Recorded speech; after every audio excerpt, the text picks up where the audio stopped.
Buddy, I don't even know where to start talking about this. Because for the last week or so, we have been reporting on the fact that G4 is changing things up, firing people, letting go of hosts, letting go of talent behind the scenes, editors, managers. They're letting go of everybody.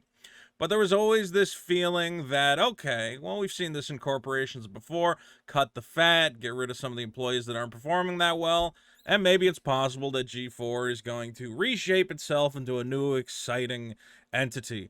I'm here to tell you that's not happening.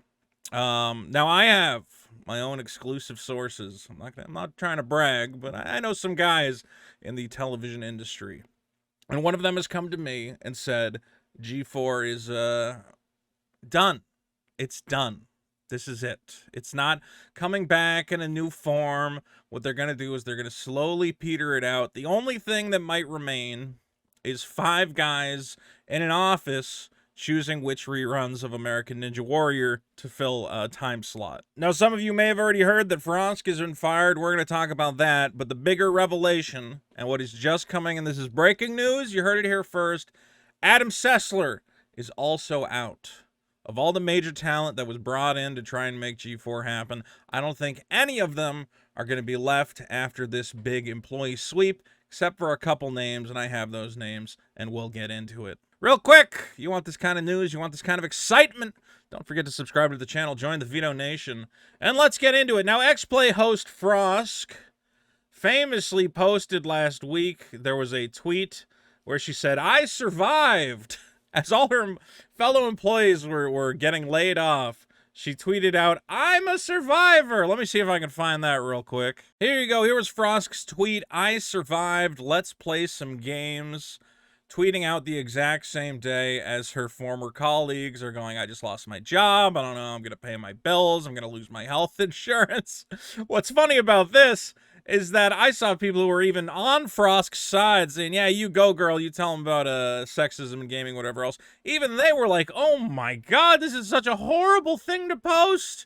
When people are losing their jobs, this is not what you do." And I kind of agree with them. Look, I don't care what side you're on. If you're at an organization, a bunch of your colleagues get fired, you put out the stock tweet. You go, "Oh, my heart goes out to all my former colleagues. I hope they find employment. If there's anything I can do for them, let me know." Instead, I guess she was trying to throw shade at the hater, just saying, "Hey, you all tried to get me fired, and I'm one of the only ones left.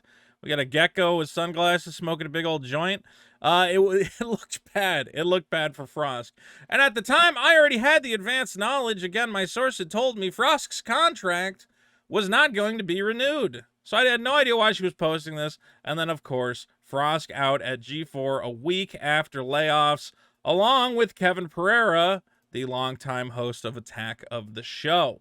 Now, here's what my source had told me right before Frosk got let go. He says, "Frosk got pulled into the boss's office. She stood tall on the carpet and got told to kick rocks about an hour ago." Unfortunately, I would have broke this news. I was actually at Disneyland that day. I'm like, I could have had the exclusive.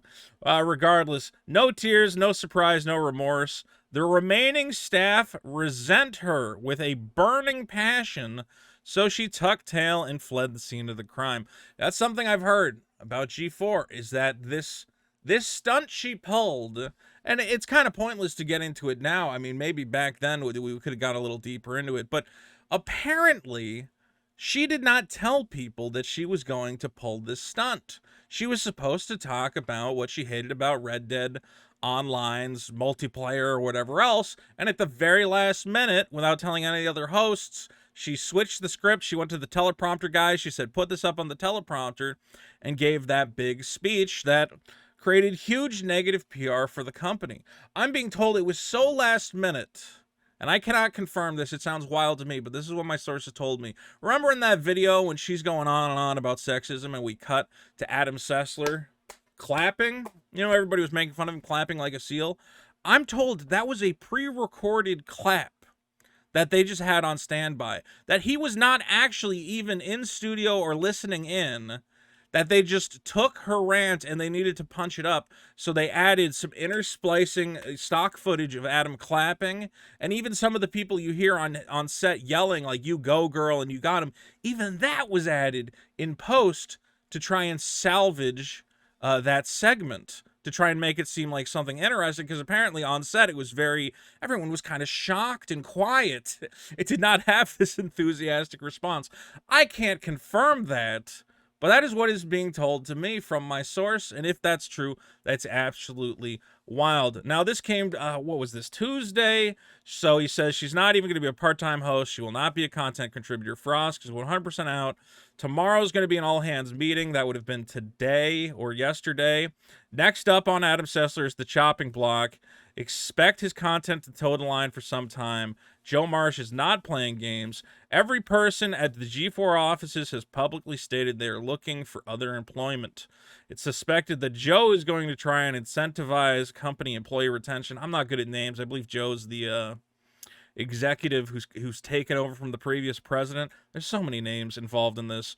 G4 is now going to actively look for vetted talent and community demand for their future content. I mean, maybe it sounds like these plans are going out the door as well, because today I'm getting ready. I'm going, you know what? I didn't get to report on the Frost getting fired situation. Maybe a little late to it. I'll make a video about it. And then I see this in my inbox with this update. He says Adam Sessler.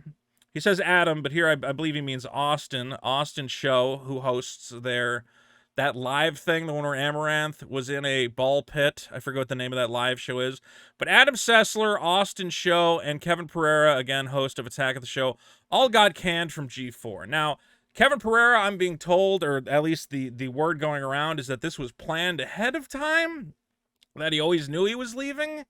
But I wonder if that's just an excuse he made up, again, to save space. I don't know if this was a firing or him choosing to leave. That being said, Adam Sessler clearly not choosing to leave. This is a firing. This is a forcing him out. This is saying you have not done anything great for our organization except bring us a lot of negative PR with your crazy tweets about how you want to kill your Republican family members. A production meeting happened yesterday. There will be another one tomorrow. There will be 3 more rounds of firings. At the 3rd round, probably in January, the channel will just cease to exist. If for whatever reason Comcast chooses to keep it on life support, it will only be Fiona as the host, their multimedia guy, and a producer keeping the lights on until around August. Again, it would be a skeleton crew, 3, 4, 10 guys, whatever, basically just filling time slots with syndicated leftovers, okay? You know, American Ninja Warrior and Most Extreme Elimination Challenge, reruns of some sitcom, whatever. That's basically all this G4 network will end up being, is a haven for reruns and nonsense. Gerard, who the completionist, Gina, Fiona, and either Alex or Scott are all that are left of the hosts currently. So they have 5 hosts left. Are they going to keep making that flagship show, that G4 X-Play? It seems like X-Play is like their big format that they keep trying to retool and finding a way to make it work.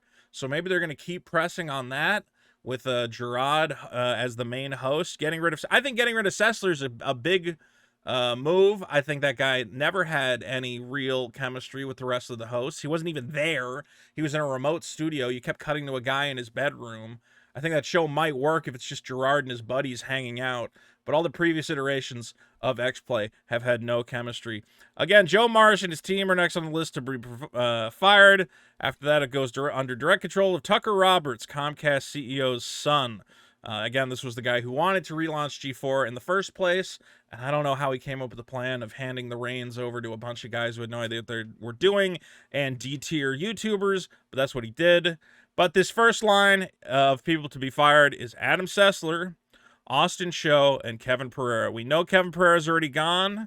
We'll see if my source is correct. If so, Austin Show and Adam Sessler should be out the door sometime next week. Now, I see some people wanting to blame G4's demise entirely on Frost. I think that's just wrong. It was clear this channel had no direction to begin with. It was floundering. They were not finding viewers. She did huge damage to them, and it was maybe a big nail in the coffin to say, well, now you're not going to find any new viewers. But ultimately, I have to say, this entire organization, we've talked about it a million times, everything they put out was just bad. It was uninspired. It was lazy. It was something you would have seen 15 years ago. I mean, it's reviews of games that came out back in the 2000s, all this vintage retro game stuff, which is fun for like a small audience, Okay, but ultimately is not going to pull the big numbers. If you want to pull young viewers, you need, first of all, young hosts who can identify with them, not Adam Sessler, who's pushing 50-something. I don't want grandpa talking to me. You want young, exciting guys to talk about Fortnite and League of Legends and whatever else. This has been a network without an identity, desperately clinging on to the past, clinging on to what worked, again, in the 90s and the 2000s. And we've moved on. The media landscape has changed. No one wants to watch a bunch of just guys sitting around shooting the shit about video games. You got to be a little creative, a little interesting, do something.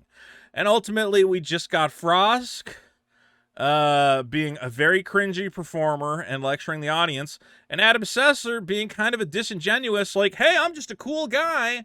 Well, meanwhile, you can go over to his Twitter and he's talking about murdering Republicans. It's such a bad look. And ultimately what we're going to get, or at least what my source predicts, is that G4, this is it. This is the end of the experiment. Now, you're going to have Gerard still there. You're going to have a couple other hosts. I don't know. Maybe they could turn X-Play into like a mildly interesting internet show. But the money's going away, the talent's going away. And again, this is not like a fun YouTube channel with you and your buddies. It's an entire television network. They have to pay for that space on the dial, okay? So there's nothing here. It's all going away. And I think you can place a lot of the blame at these two knuckleheads. Not them exclusively, but they did play a big part in what went wrong, and I have no idea where their careers go from now. I'm being told from my source that Frosk is basically unhireable in the industry, that no one will touch her. She's like another Anita Sarkeesian, and I think Adam Sessler is going to see the same thing. He doesn't provide any value to any organization. He's just a loudmouth who upsets people and is not that entertaining or interesting to listen to, and is clearly far past his prime. Well, guys, let me know what you think.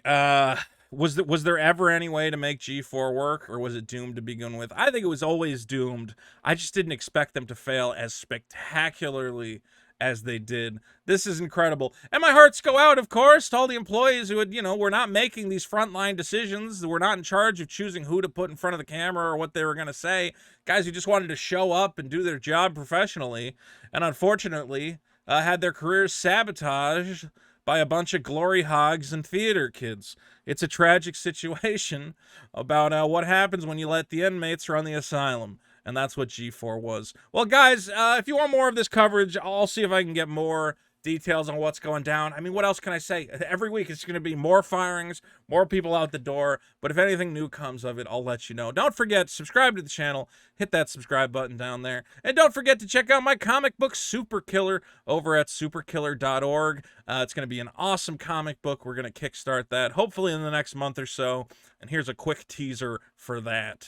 Now, if you're like me, you've probably found yourself getting a bit tired of all these superhero movies. Sure, we occasionally get something good like Spider-Man, but we also get crap like Wonder Woman 1984, The Eternals, or that godforsaken Hellboy reboot. Ugh. Point is, maybe you're getting tired of watching these checkbox diversity characters putting on silly costumes and fighting CGI aliens. Maybe you found yourself watching the latest round of Cape shit and thought, man, I wish some guy with a big gun would just show up and shoot all these motherfuckers in the head. Well, buddy, have I got the comic book for you. Super Killer is a man with a mission, and that mission is to shoot superheroes in the fucking head. Immortal alien gods? Bam, headshot. Adorable magical girls? Bam, headshot. Batman, you want him to kill Batman? No, we can't use Batman.